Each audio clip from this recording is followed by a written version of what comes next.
to the season preview edition of Pro Football Weekly. We're going to jump right back into our preseason predictions, taking a closer look at the AFC West. Hub, start us off.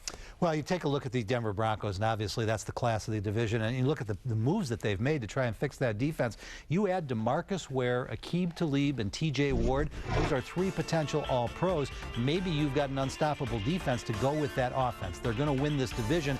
Are they a Super Bowl contender again? San Diego Chargers, the best team nobody knows. They didn't do a lot in the offseason. They had Donald Brown, nice piece to go along with Danny Woodhead and Ryan Matthews in that backfield. Other than that, they're doing it through the draft. The Chiefs are the team that's the biggest puzzle. They let Tyson Jackson, former third pick overall, get away. Brandon Albert leaves. They haven't really added much. They were struggling down the stretch last year. And then, of course, the Raiders. I like their draft. You're going to love Khalil Mack when you get to see him play. Derek Carr may be the answer at quarterback. But at the end of the day, the Raiders are still clearly a notch below the other three teams in this division.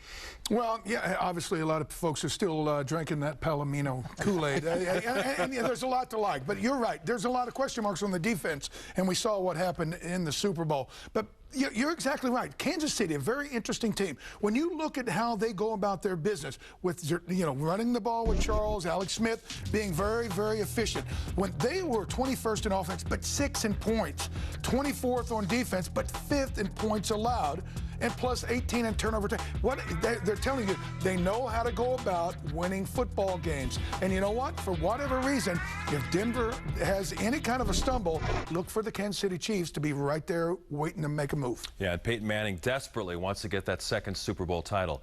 Time now to move over to the NFC. Hub, we're going to start in the East. That could wind up as the most competitive division in the entire conference. It could be very competitive, but it also appears, guys, that the Philadelphia Eagles are the class of this group. They invested heavily in the defense in the draft this year. They figure offense, they've got it all, and they make the big trade for Darren Sproles. Can you imagine what Chip Kelly's going to do with Darren Sproles? Oh, yeah. Add him now to Shady McCoy. Nick Foles appears to be the real deal, guys. Can he have another 27 touchdown, 2 interception year? That's almost unheard of. The Giants, they made a lot of second-tier moves. They were very busy in free agency, but no big names. The Cowboys, I'll give Jerry Jones credit. He's finally running this like an NFL team, but letting DeMarcus Ware go when you've got all those problems on defense, they're going to be lucky to win 7 or 8 games. And then at the bottom, the Redskins, yeah, you can go get Deshaun Jackson. You can add Jay Gruden. Nothing but questions about the Redskins. And RG3 has had a horrible preseason so far. Yeah, I look for them to make some changes. Probably won't be their name that changes first. But hey, the Cowboys, and the one thing about Jason Garrett, yeah, we know about Tony Romo and some of the great skill players, but they've got to remember DeMarco Murray can run the football, and he's not just an extra hanging around in the background. He's got to be featured. If they do, Cowboys could possibly make some noise. But you're exactly right. Chip Kelly, boy, he really struggled in the NFL game last year, right? Well, all he did was come in second as far as offensive scoring in the NFL. But Nick Foles was amazing for long stretches last year. Look for this offense to not only do as well, but maybe even get better. As you said, Darren Sproles gives them that extra dimension they didn't have last year. They'll miss Deshaun Jackson, but still, this offense has a lot of upside. Very quick note on the Eagles, guys. I did a couple of their games on the sidelines for Westwood One last year. Nick Foles is a better athlete than anybody realizes. This kid's 6'5", 230. He's huge. He moves the pocket. He can outrun some people. I don't think he can go 27-2 again, but he's the real deal. And a big year ahead for RG3. As you mentioned, he struggled in the preseason. Some folks in Washington are already calling for the backup, Kirk Cousins. Let's take a look at the NFC South now. On paper, it looks like a battle between New Orleans and Carolina, but the Atlanta Falcons looking to bounce back after going 4-12 a year ago. Of course, the Falcons are the subject of Hard Knocks, been a bit of a yawner this season.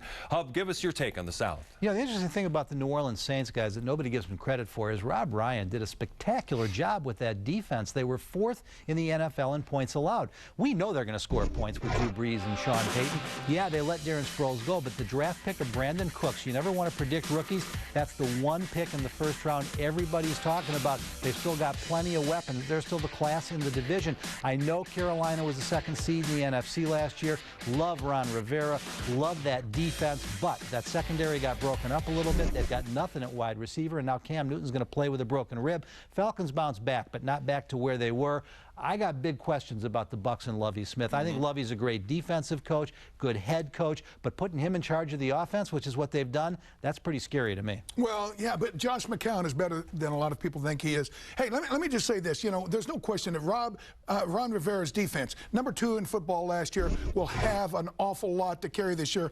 Yeah, we all know about Cam. He's ultra talented, but there are spells where he goes into a funk and the team struggles. Now, without Steve Smith being the dynamic playmaker, what are they going to be able to do? But I, like you, I think the New Orleans Saints reassert themselves, not because of Sean Payton's #4 offense, but it is because of Rob Ryan's #4 ranked defense. And Hub, you know, it wasn't but 1 year ago, this was a defense that was historically bad. It was maybe the worst defense in the history of pro football. There was the scandal about the headhunting and all that. I got to tell you, Rob Ryan, he could be the next hot name emerging if they come on with the big season this year. And Hub, we all know Lovie Smith. Would he actually take a chance at bringing Richie Incognito into that locker room? Well, he had him in there this week to work out. I don't think that at this point, Richie Incognito, if he gets another chance, he'll probably be on his best behavior for a while. The Bucs offensive line is a disaster, but they need more than Richie Incognito to fix what's broken down there.